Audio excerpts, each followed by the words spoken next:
పేరు వచ్చేసి అంక శ్రీనివాస్, శంషాబాద్ శివారం, బేలా మండలం, ఆదిలాబాద్ జిల్లా. ప్రతి సంవత్సరం మేము జొన్న పంటని సాగు చేస్తాం. అందులోనే భాగంగా ఈసారి కూడా 5 ఎకరాలు జొన్న పంటను సాగు చేసినాం. అందులోకి వెళ్ళి మా ఏఈ గారు అడ్వైజు మరియు నానో కంపెనీ వాళ్ళ అడ్వైజ్ కొరకు 1 ఎకరము మేము జొన్న పంటకు నానో కంపెనీ వాళ్ళకు ఇవ్వడం జరిగింది. అందులో సాయిల్ టెస్ట్ 1 ఎకరంలో సాయిల్ టెస్ట్ చేశారు ముందుగా నానో కంపెనీ వారు. ఆ నానో కంపెనీ వారు మన డిఏపితోని సీడ్ ట్రీట్మెంట్ చేశారు.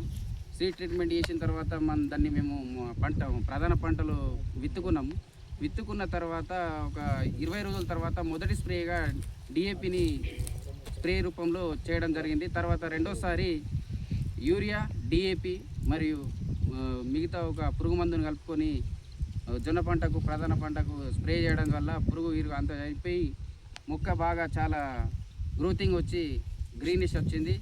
అప్పుడు మాకు బాగా అనిపించిన తర్వాత మూడో స్ప్రేగా యూరియా, డిఏపి కలిపి స్ప్రే చేయడం జరిగింది.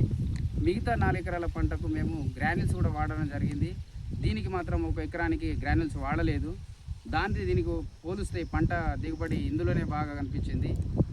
ఈ గ్రాన్యుల్స్కు పోకుండా రైతు అధిక పెట్టుబడి పెట్టి అధిక ఖర్చులు చేసుకోకుండా ఈ నానో యూరియా వాడి రైతులు అధిక దిగుబడి పొందాలని నేను కోరుకుంటున్నాను. నాకైతే చాలా బాగా అనిపించింది.